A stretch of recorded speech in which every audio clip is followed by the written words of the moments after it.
Hello, everybody. It's so great to see you. I'm so excited. You are like the super Northwest team for Babywatching, and it's wonderful. If you could just say who you are for our audience, that would be wonderful, starting with Geraldine. Hi, yes, I'm Geraldine Laden. I work at Manchester Metropolitan University, obviously in Manchester, and I work in teacher training, and my specialism for a long time was early years. Wonderful. And then Annette. Hi, I also work at Manchester Metropolitan University and I work in teacher training also. And my interest and passion is early years too. Alistair. Well, just to complete the set, my interest and passion is also early years, and I am Alistair Bryce-Clegg, and I'm an independent early years consultant and author, and I live in the Northwest, but I work all over the place. So thank you very much for joining Babywatching this morning. We've been running a really interesting set of sort of interviews, I suppose, asking people what they love about Babywatching, and I was curious about what it was that drew you to it. Yeah, well, if I could chat about that first. I did a Winston Churchill Memorial Trust Travelling Fellowship, and my main passion was to impact early years education in England, because I found that the caring aspect seemed to be lacking. So that's why I applied for the fellowship, and Amthula at the Wave Trust introduced me to Babywatching, and I met the lovely Griselda Kell-Smith, and we chatted about it, and she introduced me to Karl-Heinz Brice.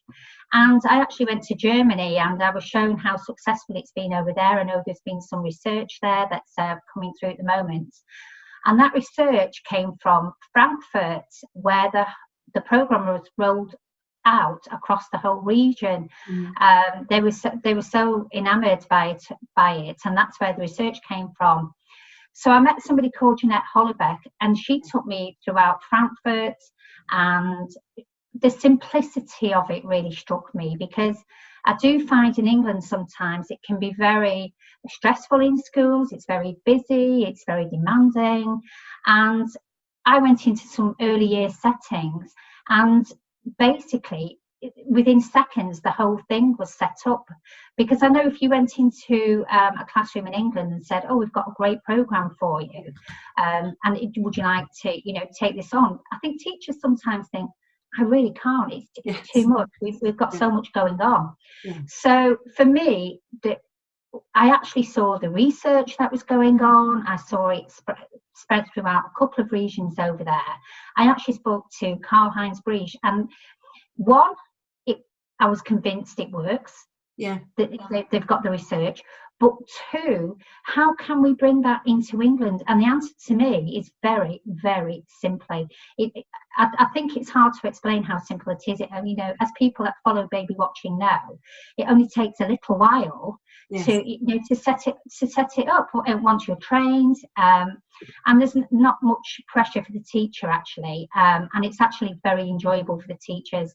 And every single setting I went to, they were completely overpowered by it, and they really thought it was overwhelmed, I should say, by the programme. I also met a chap called Christoph Moorman that I'd like to chat about. He really was the sole person who ran Babywatching in Osnabrück, and it was amazing what he did, actually, because he single-handedly really sort of ran the programme, and it was spread throughout early years settings, but also secondary schools. But also, interestingly, I know Alistair might come on to this later, they actually had it in old people's homes. And he was a really charismatic chap, and it was actually on the television there and on the radio there. So it was very well known and highly successful. If I could just mention what I saw in New Zealand as well, I was absolutely blown away by what I saw in New Zealand. It was actually in a secondary school, and I met somebody called Augustina Dreesen, and she took me to a secondary school where they were rolling out the programme. And it was basically for teenagers, really, who were studying early years education, and they were going to learn about attachment theory. Yes. But what they actually found, and they did their own research in this, is actually how it helped those teenagers who perhaps didn't have an attachment, a secure attachment when they were younger, and how it actually benefited them. So I think for me, you asked the question, what attracted me to it. One, it works, but the big thing for me is the simplicity of rolling it out. It works, and it will fit into our system very, very well, and I think that's what's really caught my eye. Yeah, thank you for that. I love the fact that it empowers the teacher or the LSA or another member of the school community. It's not an expert flying in. The teachers are empowered, and they get to know their children really well. So, and it is so simple to roll out. So, no, thank you for that. So, who wants to go next? I'll go and I will. I am really early on my baby watching journey. So I hadn't come across the concept of baby watching at all until I met Geraldine and Annette, and we all studied together. And I heard them talking with great passion and interest about this thing called baby watching, which, when you first hear about it, is really, really simple concept that almost sounds a little bit too simple, that a carer brings a baby into a setting where the children don't actually have a great deal of interaction with the parent and the baby, they just watch. But I was really fascinated by, for me, the kind of fundamental threads that run under it, which are about this empathy. Also, it's a very calming time to pause. There's lots of engagement. And I think when we're thinking about today's modern early years, which is very different from the early years I taught in 30 years ago when I started, there is a huge lack, or can be a huge disconnect for children and their own social group as well as their wider social group. So when I work a lot with early years practitioners, they all often talk about children's behavior in inverted commas, but their ability to do things like be quiet and be still, as well as things like share and have, empathetic approach to their peers. So I was fascinated by how watching an adult interact with a baby could impact on that. And also, my ears kind of pricked up again talking to Geraldine about an intergenerational link, because I just finished doing a large-scale project where 10 older adults and 10 preschoolers had shared a space for 3 months. And we were looking at the impact on the preschoolers of that intergenerational interaction. And the results were quite astounding for how much that not only improved the health and well-being of the older adults, but also massively the children. And this seemed like a perfect fit into some of the things that we'd done in that project around adults and children being able to share thoughts and feelings, but having a focus for those thoughts and feelings. So not just saying, well, today I feel like this and how do you feel? But the fact that you're observing something and you're outside of what you're observing, but you're observing as a pair and you're sharing those thoughts, that felt like a really powerful model. So I was really happy to do a little more digging and investigating about the research that's out there, how it's being used currently, but also was lucky enough to come along to a taster session in Manchester, where you, Michelle, demonstrated some baby watching. We had a fantastic parent who came with their little boy, and the engagement from the adults in the room was I was amazed by that as much as I was the potential of the program for children, because we all got so wrapped up in watching how this very natural interaction between a mum in this particular instance and a very grizzly, tired baby, and that didn't matter. We're not looking for kind of perfect parenting. The fact that the baby was grizzly, and the fact that the mum was soothing, and the fact that she got up and walked about and jiggled. And again, as you were saying before, that very much empowers the adult who was leading the session, who would be the teacher or the facilitator, but also gives the children equal voice, because all they're doing is expressing what they're thinking, what they're seeing, and there's no right or wrong answer. So I walked away from that day feeling really inspired about the potential and how many different avenues it does feed into on a kind of teaching and learning level, but also a society level. But also I went away with a great sense of peace and reflection. I had a really lovely afternoon. I mean, admittedly, there were biscuits, and that always helps, particularly John. But Yeah. it was just a lovely opportunity as a professional to sit back and reflect on something that potentially is really going to have a significant impact on both children and adults who take part in the project. So I am really excited to do a bit more work and get a bit more involved in the kind of Manchester version, the Manchester hub for baby watching, to see what we can potentially do with this, because I think it is a really powerful and exciting model. I mean, thank you. I mean, that's certainly how we experience it.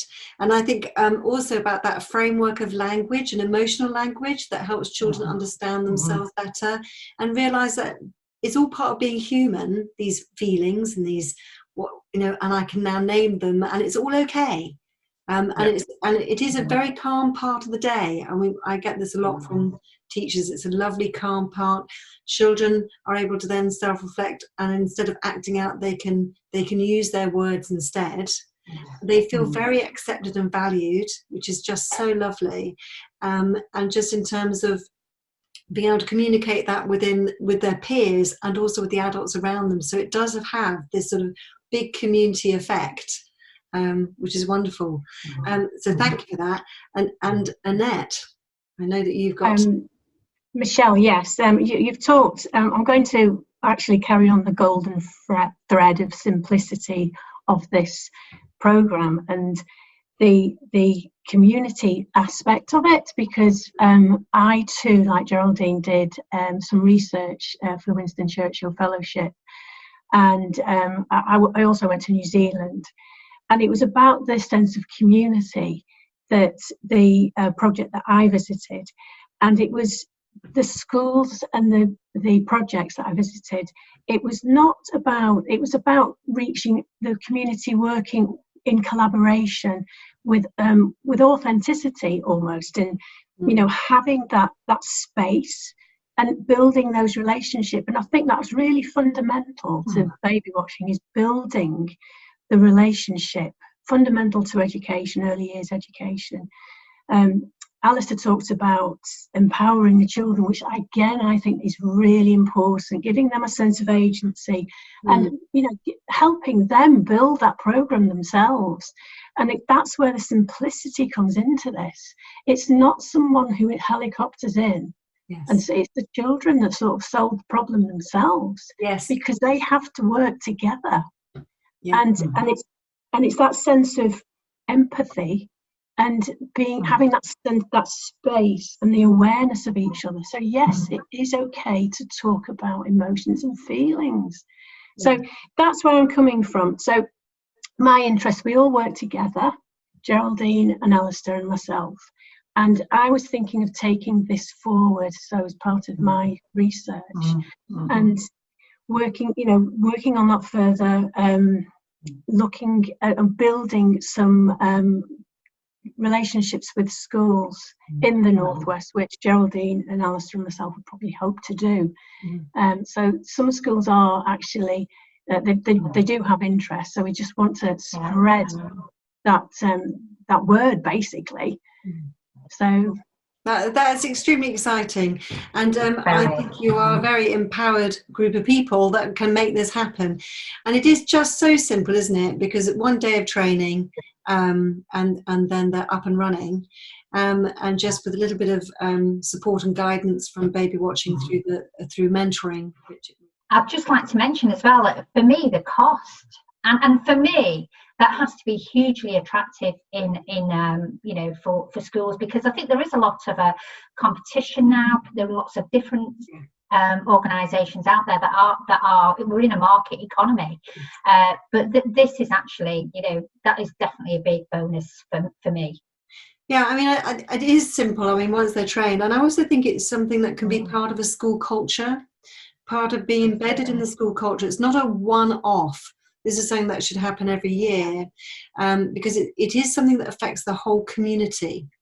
And I think that idea of better relationships, better communication, and the greater empathy that children acquire from being part of this is something that needs to be just embedded into school life, really, like our maths and English. Michelle, I think that's a really important aspect again, because it's more than the school, it's more than the class. It's actually the community that really makes a difference, and I think that's so empowering.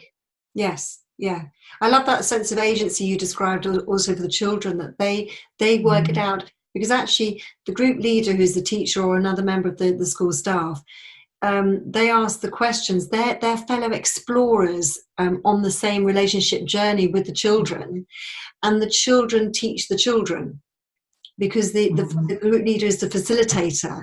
And say, oh, what did we notice? And it's like the children teach the children. There's a greater understanding of difference and appreciation for difference, and that diversity that comes from just, oh, look, somebody can think and feel differently to me, and that's okay.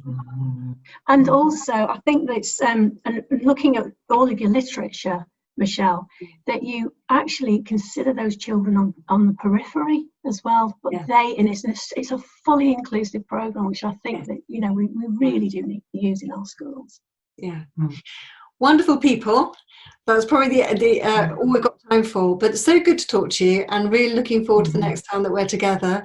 Hopefully after all this extraordinary time is finished, we can come up to Manchester and do some training for you. And brilliant. And get going in the Northwest. So thank you very much. Thanks, guys. Bye.